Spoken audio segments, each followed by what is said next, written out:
Assalamualaikum warahmatullahi wabarakatuh. Perkenalkan, nama saya Muhammad Armadian Syah Tanjung dari Fakultas Ilmu Komunikasi bidang kajian jurnalistik.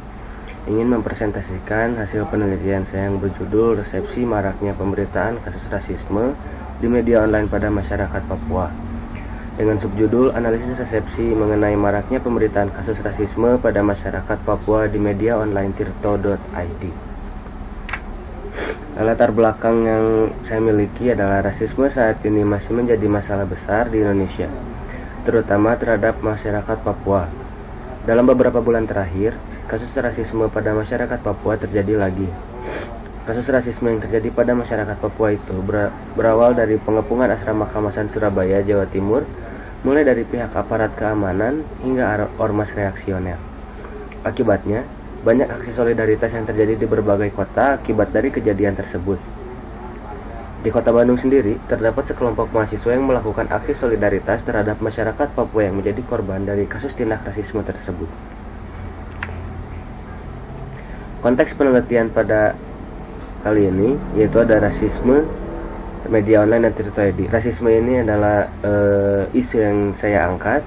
Media online dan tirto.id adalah media yang memberitakan dari kasus rasisme tersebut.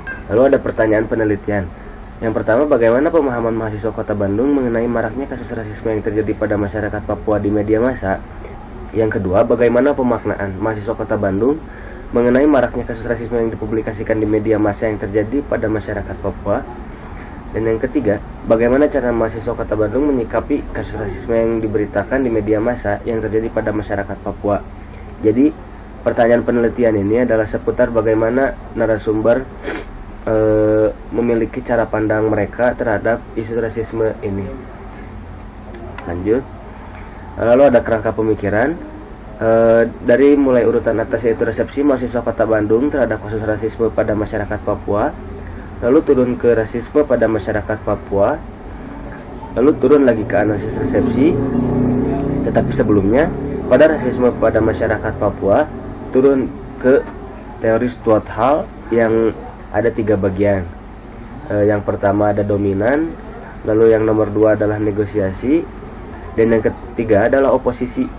Lalu dari ketiga posisi hipotekal tersebut, peneliti mencari hasil kepada pemaknaan mahasiswa Kota Bandung yang bertujuan untuk mengetahui bagaimana pandangan mereka terhadap rasisme pada masyarakat Papua tersebut.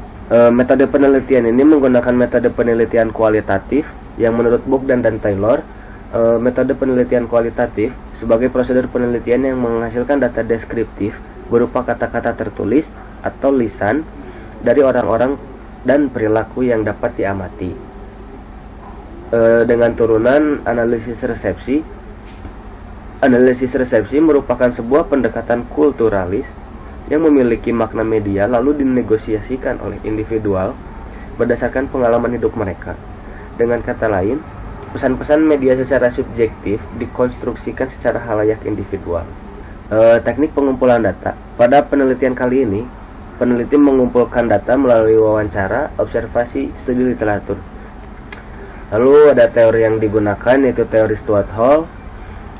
Teori Stuart Hall ini tentang encoding-decoding yang mendorongnya terjadinya interpretasi-interpretasi beragam dari teks media selama proses produksi dan penerimaan atau persepsi. Ketika halayak menyanding baik atau decoding dalam suatu komunikasi, maka terdapat posisi hipotekal, yaitu yang pertama dominan, negosiasi dan oposisi. Dengan penjelasan, yang pertama dominan, klasifikasi halayak menerima pesan dari media secara penuh dan memaknai pesan tersebut. Itu seperti tadi yang saya katakan, di mana dominan menerima dengan sepenuhnya apa yang dikatakan oleh media tersebut, menerima dan memaknai pesan. Yang kedua ada negosiasi, halayak yang cukup memahami yang ditampilkan, sama itu juga. Yang ketiga oposisi, halayak sama sekali menolak pesan yang disampaikan media, maka halayak tersebut tidak sesuai dengan pengetahuan atau nilai yang dianutnya. Lanjut. Hasil dan pembahasan. Hasil dari penelitian kali ini adalah resepsi atau pandangan mahasiswa Kota Bandung yang menjadi narasumber. Dalam penelitian kali ini, memahami dampak dan risiko dari tindak rasisme tersebut, serta alasan yang berbeda dari seluruh narasumber yang peneliti wawancara. Memberikan pandangan lain mengenai isu rasisme itu sendiri, peneliti menyimpulkan bahwa dalam posisi hipotekal ini tidak terdapat narasumber yang berada dalam posisi oposisi. Hal ini dikarenakan narasumber yang peneliti wawancarai cenderung setuju dengan isi pesan yang disampaikan oleh Tirto ID mengenai kasus rasisme yang menimpa mahasiswa Papua di Surabaya. Mungkin sekian dari presentasi dari penelitian kali ini. Wassalamualaikum warahmatullahi wabarakatuh.